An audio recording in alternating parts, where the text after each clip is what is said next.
నమస్కారం.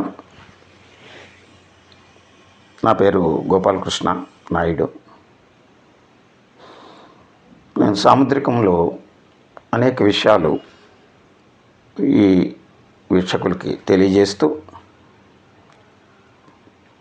ఈ కర్మగతమైనటువంటి అంశాల గురించి కూడా తెలియచేద్దామనేటువంటి ఉద్దేశంతో కర్మకథ అని చెప్పేసి ఒక ఛానల్లో మనకు చెప్పుకోవడం జరుగుతోంది.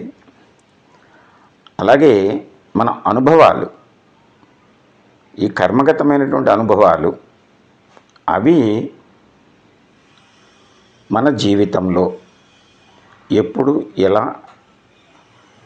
మన అనుభవంలోకి వస్తున్నాయి, ఏ వయసు నుంచి ఏ వయసు వరకు వాటిని మనం అనుభవిస్తున్నాము, ఎవరెవరితోటి ముడిపడి మన జీవితము కొనసాగుతోంది, ఇటువంటి విషయాలన్నిటినీ కూడా ఒకదానితోటి ఒకటి ముడిపడి ఉన్నాయి. ఇవి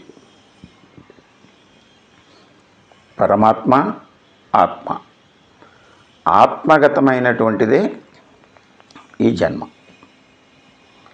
ఈ జన్మ మనం కొనసాగించటానికి ప్రేరణ, జన్మించటానికి ప్రేరణ కర్మ. కర్మ కారణంగానే మనం జన్మిస్తాము. దీన్ని ప్రూఫ్ చేయాలి అంటే అనేక ఉదాహరణలు మనం తీసుకోవచ్చు. అయితే వ్యక్తిగతమైనటువంటి అంశాలు వ్యక్తుల యొక్క జీవితంలోకి వెళ్ళి మనం పరిశీలించినప్పుడు వాటిని ఉదాహరణలుగా చెబుదాము అంటే ఏ వ్యక్తి యొక్క జీవితాన్ని మనం ఉదాహరణగా తీసుకుని ఇప్పుడు ఈ ఛానల్స్ మీడియా వచ్చింది కనుక దీంట్లో పెట్టాలన్నా, లేదా ఏదైనా ఒక గ్రంథాన్ని తయారు చేసి దాంట్లో పెట్టాలన్నా ప్రస్తుత కాలంలో వారి యొక్క జీవిత విశేషాలని మనం వ్యక్తీకరించకూడదు, వారి యొక్క పర్మిషన్ ఉంటే. లేదా మహానుభావుల యొక్క జీవిత చరిత్రలు కొంతమంది రాస్తూ ఉంటారు. రామకృష్ణ పరమహంస, శారదాదేవి, వివేకానందుడు,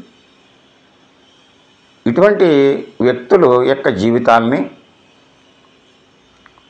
వారు చెప్పినటువంటి అంశాలు ఆధారంగా రమణ మహర్షుల వారు, మహానుభావులు ఎవరైనా సరే వారి యొక్క జీవితాలని జీవిత చరిత్ర అనేటువంటి కోణంలో రాస్తూ ఉంటారు.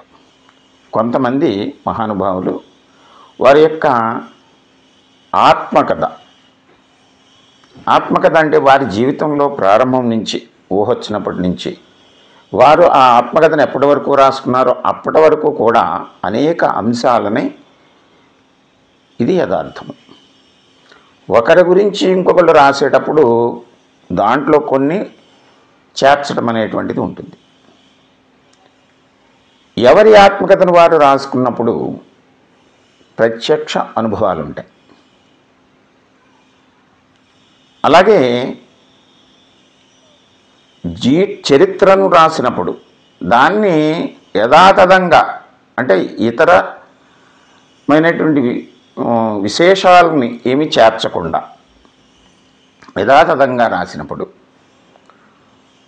కారణజన్ములు, మహానుభావులు, దైవస్వరూపులు, వాళ్ళ చరిత్రే మనకి ఆదర్శంగా మిగులుతూ ఉంటుంది. అది అనుభవంలోకి వచ్చినటువంటి దాన్నే మనం రామాయణం, భారతంలో మనం చూస్తూ ఉంటాం. వాల్మీకి మహర్షి రాసినటువంటి రామాయణం ఆ పరమాత్మ యొక్క స్వరూపమైనటువంటి, అంటే పరమాత్మ జీవాత్మగా, అంటే వ్యక్తిగా ఎప్పుడైతే మార్పు చెంది రూపం తీసుకుని కర్మను ఆచరించడం మొదలుపెట్టాడో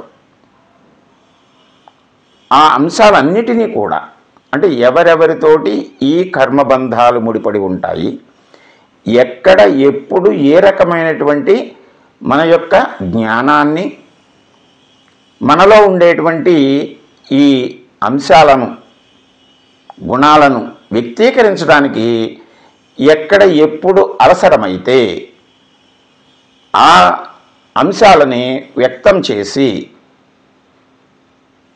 మానవుడిగా కర్మను ఆచరించాలి. ఆ అంశాలని మనకి ఎక్కడో ఒక చోట ప్రకృతి నిక్షిప్తం చేస్తుంది కనుక దాని ఆధారం ఏంటి అనేటువంటి పరిశీలన చేసినప్పుడు నా అనుభవంలోనూ అనేక మంది మన పూర్వీకుల యొక్క అనుభవంలోనూ మన లక్షణాలని అన్నిటినీ కూడా కర్మగతమైనటువంటి అంశాలని మన అరచేతిలో నిక్షిప్తమై ఉన్నాయి. దాన్ని కొంతవరకు మనం అన్వయం చేసుకోవడానికి వీలవుతుందని సాముద్రిక శాస్త్రాన్ని అధ్యయనం చేశాను. సాముద్రిక శాస్త్రము కర్మ, ఆ కర్మగతమైన అంశాల యొక్క ఈ లక్షణాలన్నిటి కూడా మన అరచేతిలో నిక్షిప్తమై ఉంటాయి.